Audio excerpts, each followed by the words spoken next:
One of the very few people you liked, a smaller number of people you respected, and the only person you envied, the legend James Hunt. Explain that, if you don't mind. Hunt I knew from Formula 3 days. We were going up the same development, more or less, trying to be a Formula 1 driver. So we liked each other because we were doing it together. Then I got my first chance in Ferrari, which I blew him off in a way because he was suffering of getting a proper Formula 1 car. Nevertheless, we stayed in a very good relationship. When he won the championship by half a point in front of me, I said to him, I'm more happy that you are the world champion than any of the other guys.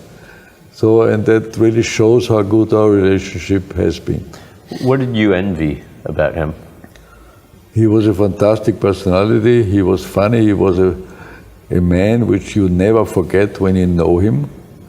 So James, I mean, there are very few people which I say they are still alive. You know, even they are dead since many years.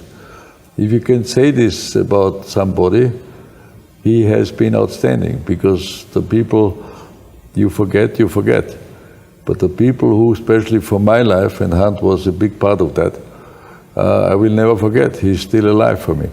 What do you remember from sharing a London flat with him during your Formula 3 days?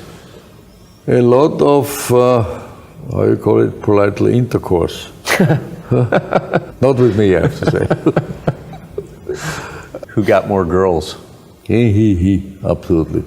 He beat me by far. Hunt was, he didn't care, I tell you. He was, whatever he could get, he took.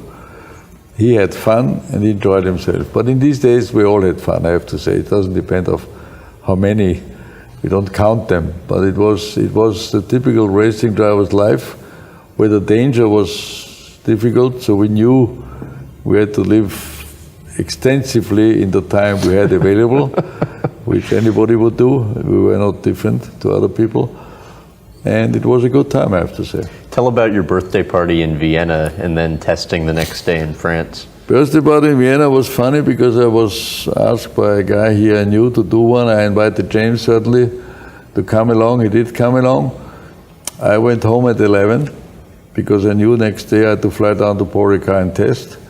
And James asked me if I can give him a lift. I said, yes, certainly I will do that.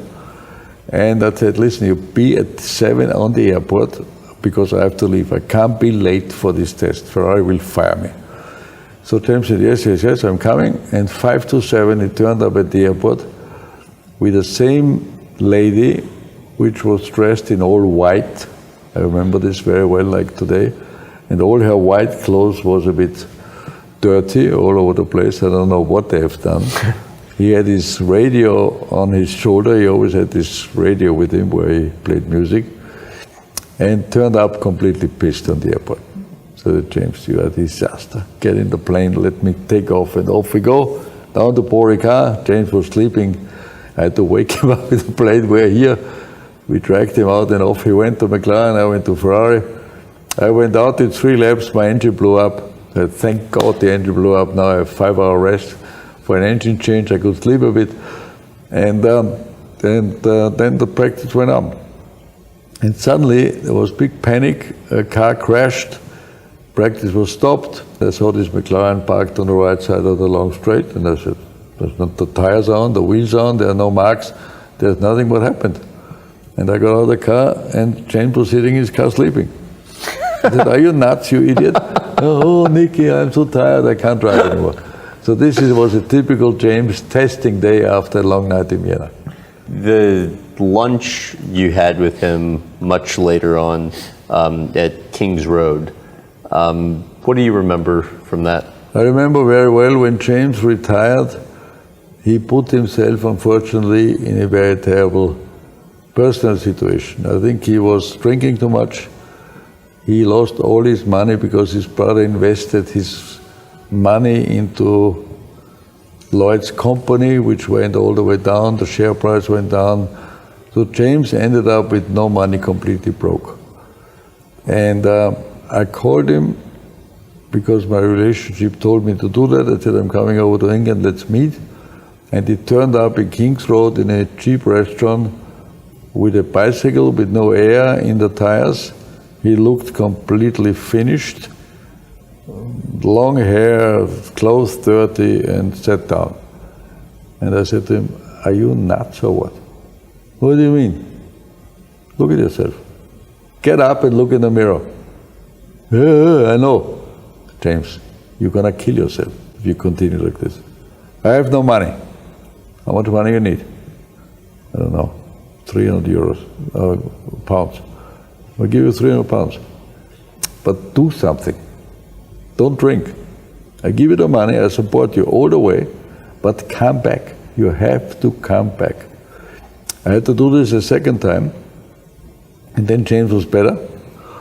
Then he was clean like you do not believe, worked for the last 3 years of his life for BBC, commenting the races, completely fit like you do not believe.